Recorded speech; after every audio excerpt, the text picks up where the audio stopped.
everybody knows who Linus is. Okay, and that's who our organization is named after, Linus with his security blanket. Project Linus is a national organization. There are chapters all over the United States. We have now donated over 7 million blankets across the country since our start in, I always mess this up, 1999.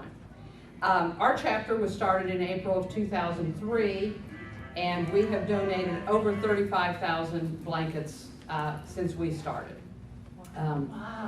So a lot of blankets.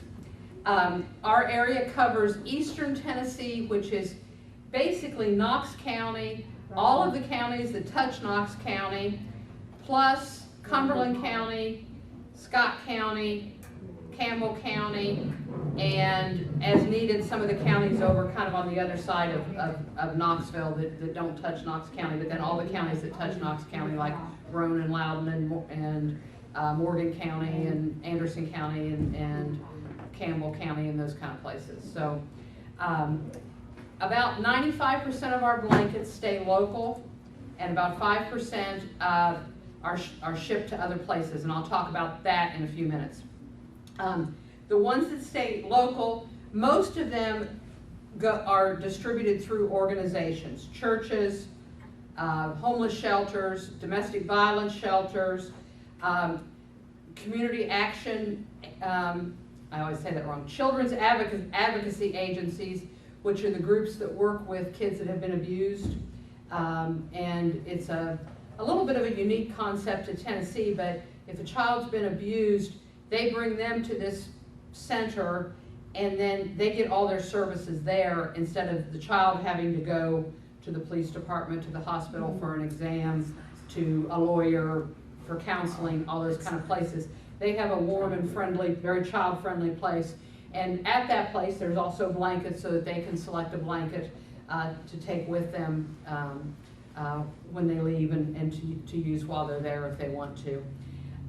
We also provide to a number of the crisis pregnancy centers that work with women, particularly teenagers that are pregnant and trying to decide whether to keep their child or put their child up for adoption, and we make sure that those women are provided a blanket for their baby. Nationally, we have two big causes that we support. One is called Snowball Express, and it's just been very recently been in the news. It is funded through the Gary Sinise Foundation, if you're familiar with Gary Sinise, and it is an event that they bring families that have lost a loved one serving our country up until this year into Dallas. Now this year it's going to be into Disney World in Florida, to basically have a good time about 2 or 3 weeks before Christmas, before they're getting ready to face that really tough time of either their first or another holiday without their loved one that lost their life serving our country. And those children are provided blankets. We do some red, white, and blue. Some of the kids want red, white, and blue.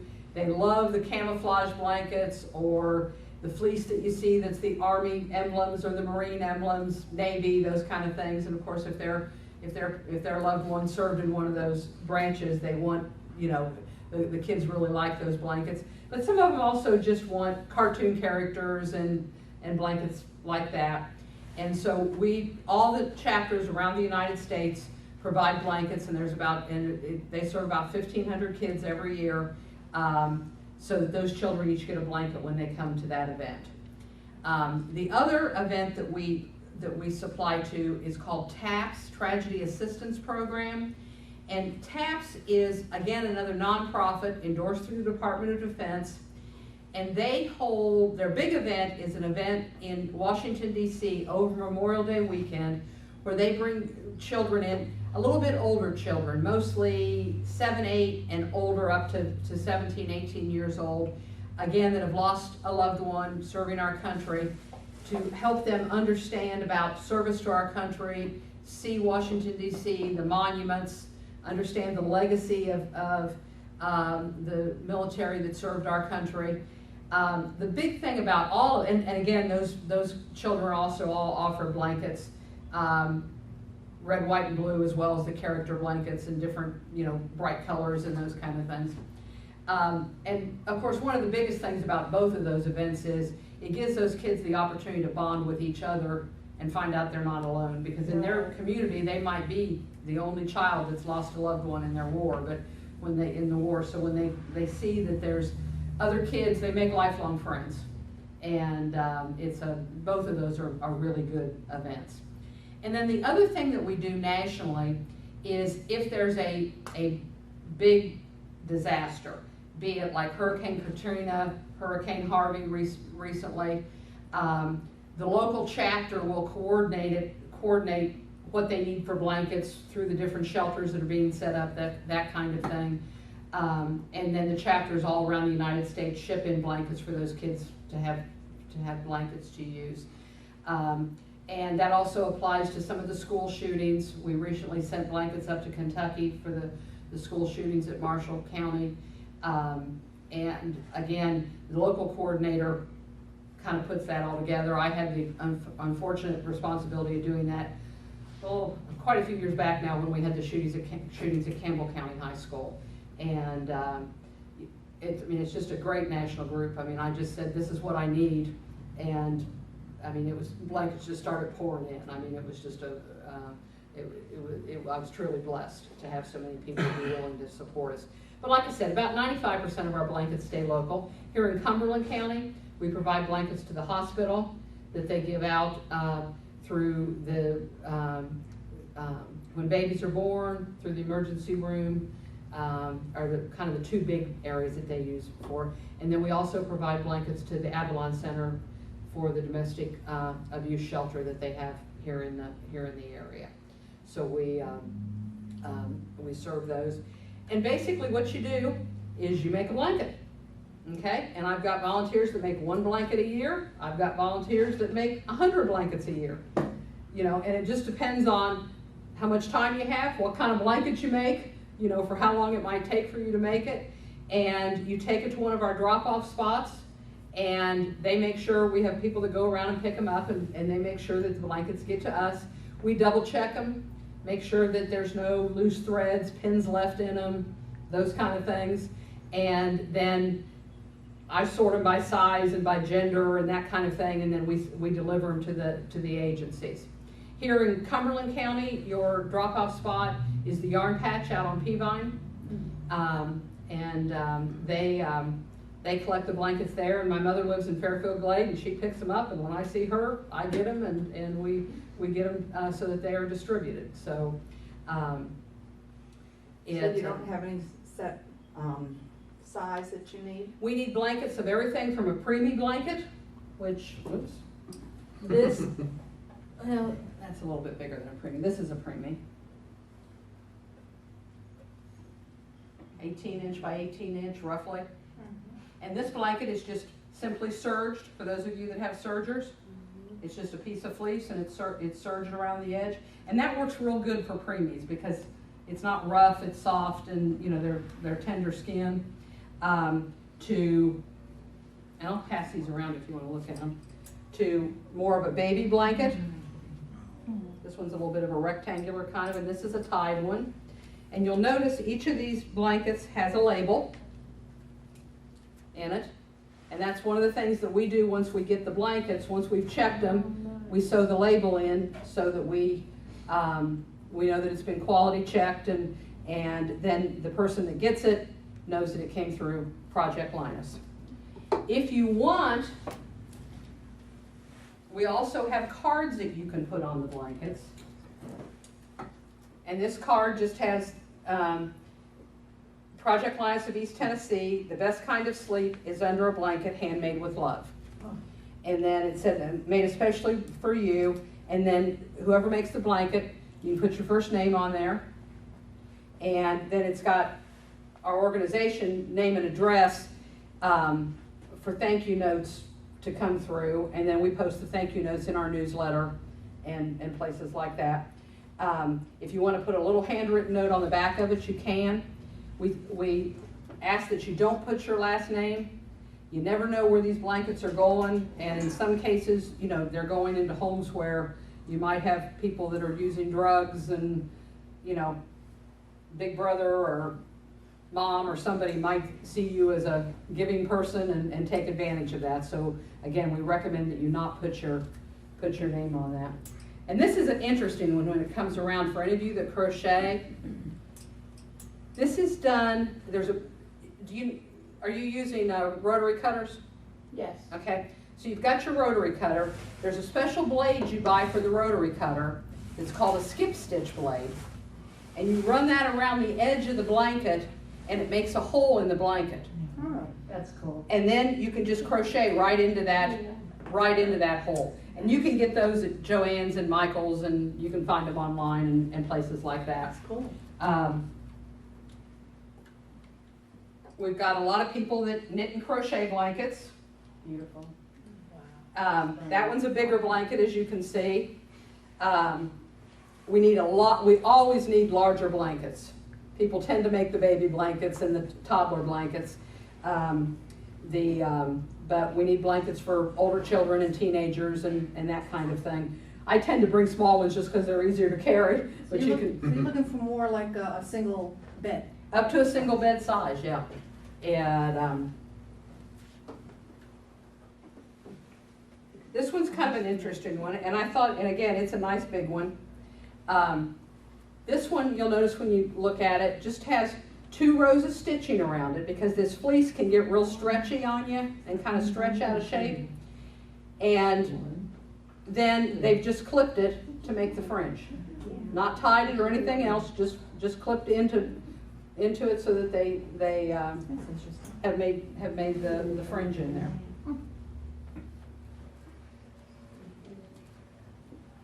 We always can use little flannel blankets like this, and a good way for some of you that are beginning sewers, where you just turn it under and stitch it. This size up to 40 inch by 40 inch. These are for preemies. And it's always hard to imagine this when you look at this, that this can wrap up a little baby, but it can. And then, like I said, up to about a 40 inch by 40 inch, yeah. Do we wash them, or do you wash them? No, because the reason we don't wash them is because we can't guarantee to the agency that we've washed them, and we can't guarantee what they've been washed with. Right. And you have kids that have all these different kinds of allergies. So we do not wash them. A lot of people also make double layered flannel blankets, and they kind of make them like a pillowcase kind of thing, where you just put 2 wrong sides together and stitch it, and then turn it and finish it up. So, but again, very, very tiny. We have a lot of quilters. This is just a real basic quilt. I mean, you can just make just a patchwork. It doesn't have to be fancy like this. And then this is just laid out on a table and tied. The old-fashioned way of just tying quilts.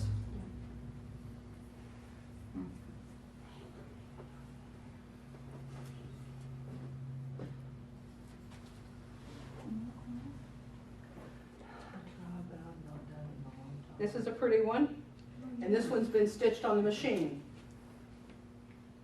And Very simple, very basic. yeah, very basic, and of course we're always looking for the bright colors but of course then you have the kids that like the dark colors too. So yeah, every once in a while I'll get a blanket and I'll think, oh, you know, I don't think a child's ever going to want that, and then somebody will take it to an agency and they'll tell me later, oh yeah, I was one of the first ones to go, you know. And I've got brochures. I couldn't remember if I'd sent you brochures or not. You did? So do you guys have them, or do you? No, I Okay. gave them out to other people. Okay.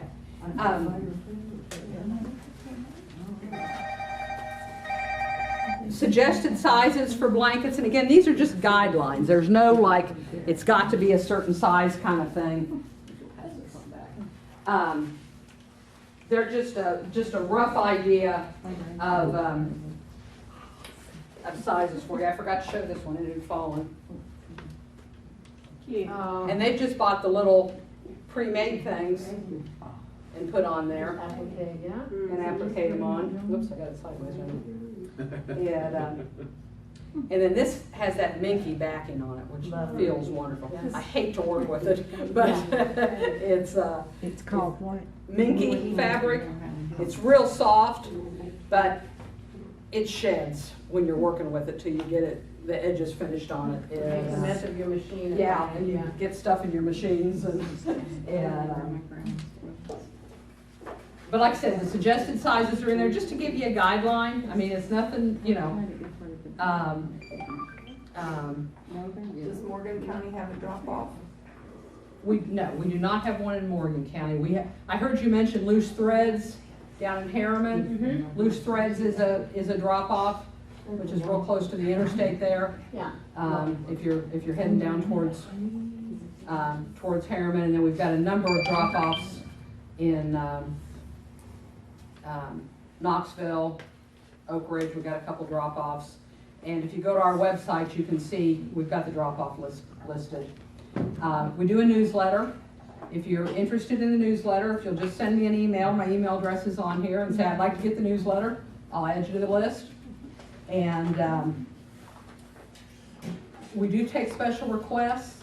So if you or somebody in your church, you know, of a particular family that needs a blanket, that they've got a child that's in a traumatic situation of some sort, you know, and can use that warm Linus hug, let me know, and we'll do our best to fill that special request.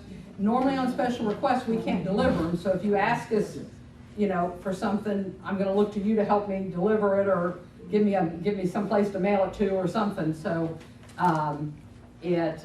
but we, like I said, we do take special requests for children. Somebody asked about blankets for babies that are stillborn. We do provide those to the hospitals, and I know Methodist Medical uses them in Oak Ridge, and we've got a couple funeral homes that use them along that I'm aware of, and Children's Medical Center uses them. So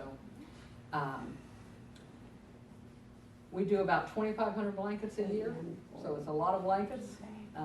I've got a storage unit down in Kingston that we run all the blankets through and check them and everything else. So, questions? Does anybody ever ask for like a religious type blanket, you know, whether Catholic or? No, Methodist we don't normally meet that need, because we try to stay away from too much of religious blankets, That's why I asked. only because you have to be so specific about where they go. Now, our chapter, and I think it's different when you live in the South than when you live in other places in the country, we do Christmas blankets, you know, and we make sure that they get out to the kids, you know, to agencies that serve the kids well before Christmas. Same thing with Easter, you know, we'll get a lot of the cute little Easter egg basket blankets and that kind of thing, and so we'll send those out. Okay. We also, if you or somebody you know is interested in making caps, either for babies or for up through teenagers, we'll get those out to the agencies, because they always need caps, either because of chemo patients or because of warmth in the winter. You know, we'll get the caps out to them. Do you have a pattern for that? Um, Are they sewn or are they crocheted? we have knit, crocheted, and then there's a pattern to make a cap out of the fleece, and it is on our website. If you go to our website under patterns, you'll find that. And it's a cute little easy pattern to make. And so, other questions? Yeah, do you have a source? If somebody has the desire but does not have the means to material, do you have a source for material? We get donations, and they're up and down. And I mean, when they're up, they're up. I mean, to the point that I've rented a 15 by 12 storage unit twice this year and filled it to do fabric giveaways for our volunteers. Wow. Now, I could go 2 years and not have to do that again. You just never know. I have a girlfriend that says her motto is, "Thee who dies with the most fabric wins," you know. And so when we unfortunately have a volunteer pass away, a lot of times they will leave their fabric to Project Linus, and or yarn, or sewing supplies, those kind of things. And we and then what we do is we in turn get it back to our volunteers so that they can use it to make blankets. We also sometimes will get fabric that isn't really appropriate for kids' blankets.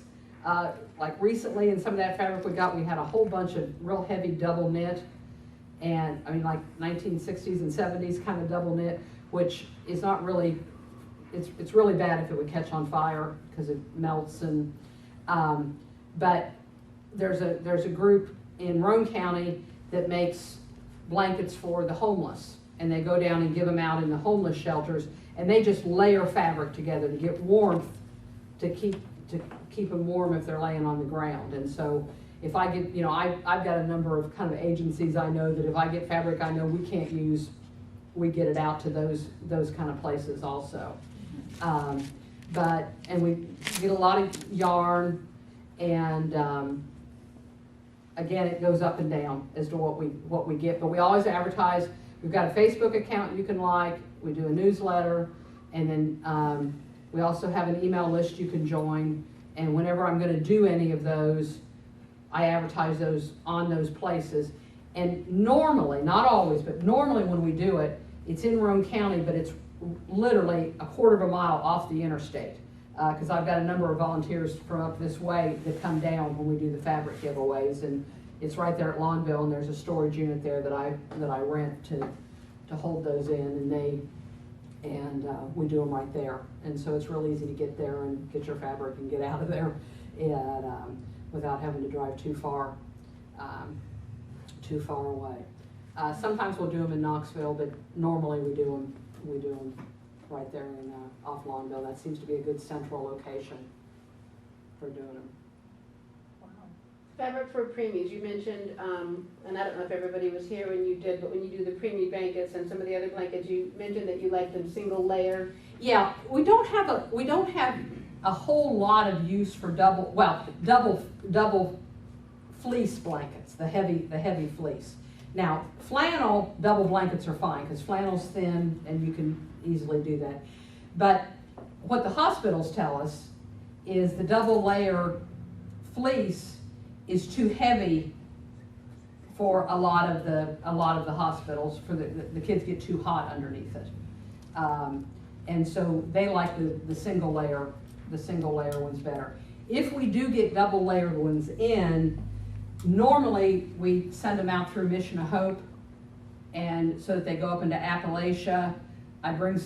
Usually I'll bring some up here to the Department of Human Services, up through a couple agencies in Morgan and Scott County that serve people that are living in very poor housing where it's drafty and cold.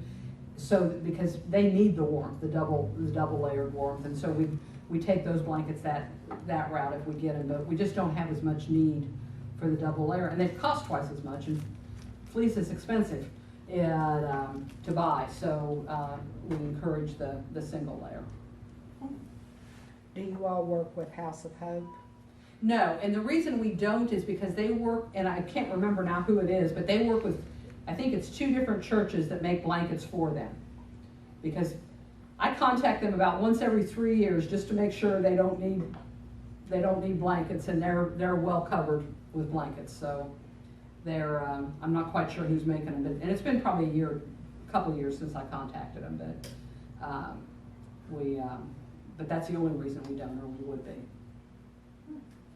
Deb, thank you so much for You're sharing welcome. this project. We're still live on Facebook, and if you're watching now, you're watching a presentation by Deb Miller for the Linus, or Project Linus, out of Knoxville, and she shared with us today a way that we can help bring comfort to children who are in need, and teenagers and even adults. So thank you so much for being with us today. Everything that you referenced, your website, your Facebook page, your brochure, I'll make sure we get that posted so our members can participate in some Right. way. And we know that the Cumberland County drop-off is at the Yarn Patch. Right. So if somebody makes a blanket and they want to drop it off there at the Yarn Patch, it'll get picked up and distributed. Yep. Best thing to do is put it in a plastic bag, put your name in the bag, Do not use a black garbage bag, because it always worries me that they'll get thrown out accidentally. So, you know, use a Walmart bag tied up, or even a white, like kitchen-sized garbage bag is fine, but I just try to avoid the black ones, just so we don't have a problem with blankets getting thrown out by accident, so. So speaking of Walmart bags, that's what we're getting ready to do, Deb. We're getting ready with Cindy Kaler to learn how to make a bag to store those Walmart grocery bags in. Yeah. So, thanks everybody for watching us. Thanks so much, Ben. Appreciate it.